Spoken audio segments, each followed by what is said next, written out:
Marcelo, boa tarde. O Santa começou a temporada com 3-0, que encantou, né? A torcida gostou daquela vitória contra a Decisão, 3 gols feitos em um curto intervalo de tempo. E depois teve o resultado contra o Maguari, aquele empate, depois uma vitória de 1-0 contra o Vitória e, por último, essa derrota contra o Retrô. Essa oscilação, você acha normal nesse começo de temporada? A que você acha que se deve esses altos e baixos nesse início de 2026 para o Santa Cruz? É uma oscilação de início de competição, mas a gente precisava estar oscilando menos, já que a gente fez uma pré-temporada plausível, com um tempo plausível, planejamos muito bem nossa pré-temporada, tivemos 2 jogos treinos, um amistoso, a gente precisava começar a temporada oscilando menos, né? Mas se você entender que a gente trocou 50% do elenco, dos últimos jogos, o time que iniciou, 50% de novos jogadores, claro que a gente precisa, assim, ganhar um pouco mais de conjunto, ganhar um pouco mais de encaixe. Ainda não está encaixado, a gente está oscilando e a gente não fez um bom jogo, como eu já falei na minha coletiva, diante do Retrô, mas nós temos uma oportunidade já no domingo de se organizar bem, de ir para o Clássico bem, para a gente poder buscar essa vitória que é muito importante para nós dentro do Clássico. Boa tarde, professor. Boa tarde a todos que estão aqui. A minha pergunta é no aspecto tático da equipe. Você testou o Matheus Regis, testou o Vitinho na ponta direita ali de ataque, e em determinado momento parece que ainda tem essa indefinição. Eu queria saber até que ponto isso tem atrapalhado o trabalho, não ter essa definição no setor de ataque. E outro aspecto que eu queria perguntar é que a equipe do Náutico é uma equipe que tende a marcar em bloco alto, é uma equipe bastante ofensiva ali na marcação. E, na minha visão, você preencher o meio de campo, você igualaria um pouco essa circunstância de jogo. Até que ponto você observa isso e se não caberia uma alteração no esquema tático da equipe? A gente... Me perdoa, me confirma a sua primeira... Tá. A gente está procurando buscar o melhor encaixe ofensivo, né? A gente já testou ali no setor Robinho, já testamos o Vitinho, já testamos o Matheus Regis. No intervalo do jogo, né, eu troquei o Renato de lado, entrei com o William Júnior, o time teve um bom encaixe até a expulsão, a gente conseguiu terminar o primeiro tempo, o Retrô melhor, e no início do segundo tempo a gente conseguiu equilibrar o jogo até a expulsão. Então a gente está ainda buscando ali o encaixe, o melhor encaixe possível para o nosso setor de ataque. A gente há de convir que o início do Renato foi bom, né, nos 2 primeiros jogos, aí depois ele foi preservado no terceiro jogo. No jogo de quarta-feira, realmente o sistema ofensivo foi muito abaixo e o Renato também está incluso nisso. Então, assim, a gente está tentando um melhor encaixe ali. E a gente vai continuar trabalhando e buscando. Com certeza, os atletas que foram contratados ainda não atenderam a expectativa que a gente tem de todo o seu histórico, de onde a gente veio buscar. Eram jogadores que estavam jogando Série A, eram jogadores que estavam jogando Série B. Então, assim, ainda talvez requer um pouco mais de tempo que eles venham buscar sua melhor performance, né?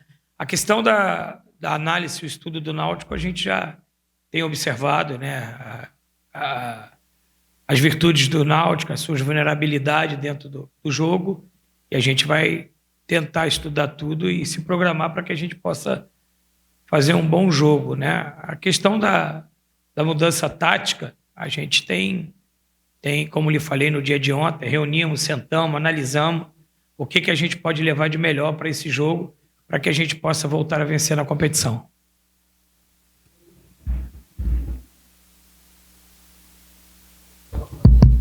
Professor, boa tarde. Arthur Felipe, do JCN Esporte. Professor, falando agora um pouco mais sobre a parte defensiva, o Náutico que vem como o melhor ataque da competição, então, levando isso como uma virtude do clube adversário, eu queria saber se isso vai fazer o senhor mudar a tática defensiva do time. A gente, que nem falei anteriormente, né? Infelizmente eu não posso aqui dar um spoiler para vocês do que a gente está planejando, programando. Mas sua pergunta ela é bem pertinente porque, claro, a gente joga com uma equipe que esse início de competição, na minha visão, é a melhor equipe do campeonato, a que melhor está performando. Então, e tem um ataque que está muito efetivo. Então, a gente precisa, dentro de uma análise, estudar aquilo que a gente possa bloquear as melhores ações ofensivas do Náutico, mas não abrindo mão da gente também propor o jogo e jogar, porque é um clássico. O clássico você tem que ser forte em todas as ações do jogo. Professor, boa tarde. Emerson aqui do Jotaceno Esporte. Você não vai ter o Andrei, né? Agora nesse jogo. O Andrei que foi 3 jogos titular e contra o Maguari ele entrou no segundo tempo. Jogou 45 minutos. E queria saber como você planeja agora sem o Andrei, que na minha visão também não desempenhou 100% dele. E como você vai tentar encaixar esse meio campo do Santa aí sem o Andrei? Boa tarde. Boa tarde. A gente tem um dia de trabalho de hoje, amanhã, para que a gente possa fazer as melhores escolhas, né? Principalmente na peça que vai entrar no lugar do Andrei, e a gente trabalhar bastante. Hoje eu já vou levar a equipe a campo, né? Mesmo sendo o segundo dia. Nós vamos começar a trabalhar a nossa parte tática hoje para o jogo, e aí com certeza fazer a melhor escolha do substituto do Andrei dentro do perfil daquilo que a gente precisa para o jogo. Professor, boa tarde a todos. Com a configuração dessa reta final de primeira fase, os jogos dessa rodada, você considera que para o Santa terminar na primeira fase no G2, esse jogo do Náutico é o jogo-chave? Se não vier, por exemplo, a vitória, vai ficar bem complicado a conjuntura de resultados acontecer na reta final e o Santa tendo que ter 100% de aproveitamento nos 2 jogos para terminar, na pior das hipóteses, na segunda posição?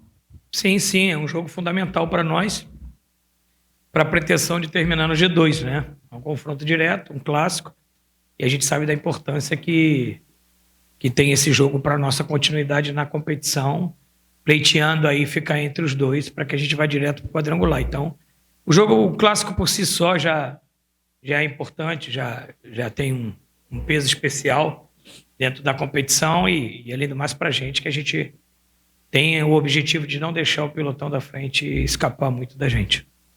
Professor, boa tarde. Boa tarde. Foram quase 50 dias de pré-temporada, 4 jogos. Com a sequência, tinha-se a expectativa de uma melhora. E é pouco tempo, é recovery, vai para jogo, recupera, vai para jogo.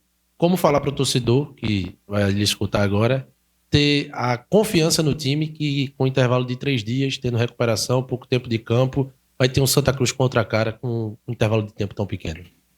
A gente sabia que o início de competição seria assim, a dificuldade de ajustes dentro da competição, porque é jogo de 3 em 3 dias, só que a gente já sabia que ia ser assim, por isso que a gente fez uma pré-temporada um pouco mais longa, para que a gente pudesse preparar. A gente tem essa oscilação, como já foi falado aqui, dentro da competição, e a gente precisa estar internamente preparado para fazer os ajustes dentro daquilo que seja plausível em treinamento, né? A gente tem sempre usado o segundo dia, que é o dia que bate o cansaço da recuperação, para que a gente leve pelo menos o jogador a campo, que a gente faça a parte tática dentro do segundo dia de pós-jogo. E amanhã a gente faz o apronto, né? Que é o terceiro dia, os jogadores já vão estar melhor recuperados, para que a gente tente fazer os ajustes dentro desses dias que a gente tem para trabalhar. Marcelo, boa tarde. É João Batista, do canal Santa Cruz PE Eternamor. Marcelo, a gente sabe que o Santa Cruz está aí há 10 anos sem um título e também esse campeonato pernambucano é muito importante para o Santa Cruz, uma classificação na Copa do Brasil, Copa do Nordeste. Os jogadores estão assimilando isso, mas a pergunta que eu faço a você é se, na sua avaliação, o Santa Cruz evoluiu ou regrediu em relação ao ano passado. João, os jogadores têm ciência, né, do que é vestir a camisa do Santa Cruz. O jogador tem ciência. Quando eu falo jogadores, comissão técnica, diretoria, a gente tem muita consciência do clube que a gente está representando. Então a gente sabe que o clube não ganha um título há 10 anos. O título é um anseio nosso, interno. A gente também sabe, pode fugir da realidade, que a gente está oscilando nesse início de campeonato. A gente tem ciência disso.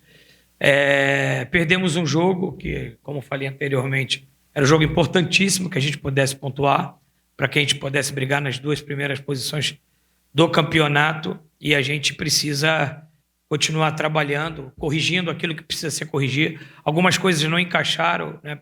O setor ofensivo, a situação dos extremos não encaixaram. Algumas situações que a gente trabalhou não está encaixando, e é importante, nesse momento, a gente analisar e corrigir isso no tempo plausível que a gente tem. Então, João, a gente tem muita consciência da representatividade que tem esse campeonato para nós.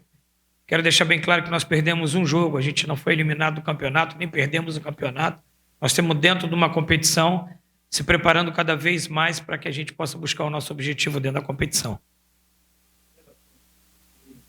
Tá. São momentos diferentes, né, João? Assim, a gente viveu, talvez, esse momento dentro da competição ano passado, que foi no segundo turno. E a gente corrigiu o que tinha que ser corrigido, arrancamos para o acesso e para a final de campeonato. Só que essa situação está se ocorrendo no início da competição. Mas da mesma forma que ano passado a gente corrigiu e a gente foi até o acesso e foi até a final, eu tenho plena convicção que a gente vai corrigir o que precisa ser corrigido e vamos buscar os nossos objetivos dentro da competição.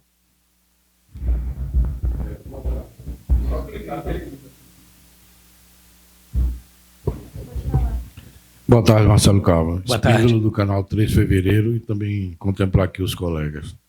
A principal reclamação que vem das arquibancadas é em relação ao esquema tático repetido do 4-3-3. Eu queria que você comentasse a respeito para trazer uma visão diferente para o torcedor e justificar o porquê dessa aplicação. A gente tem um esquema tático que ele é 4-2-3-1, oscilando para 4-3-3, né, com oscilações para 4-3-3. Então, assim, a gente tem um 4-3-3 na fase final do jogo e um 4-2-3-1 na fase média de construção, correto? Então, assim, eu acho que é um sistema equilibrado do jogo, né? Um sistema equilibrado do jogo e é o que eu entendo mais equilibrado até para você começar uma temporada. A gente já mudou dentro da própria competição a configuração e podemos mudar a qualquer momento a configuração. A gente treinou para isso, né? Mas, assim, o início de uma competição, eu reputo e entendo que um 4-2-3-1, como a gente cria essa nomenclatura para esse sistema que eu uso, o mais equilibrado para o início de competição. Marcelo, boa tarde. Matheus, do 3 de Fevereiro. Minha pergunta é um pouco sobre os atletas da base que chegaram. Você recebe agora o Janderson, que chega também, um zagueiro da base. E sobre o Fabiel, que foi utilizado em alguns jogos treinos, no jogo contra o Defensa, mas nos jogos do Pernambucano não vem aparecendo nem no banco. Eu queria que você comentasse sobre isso, por favor. É porque o Gabriel voltou, né?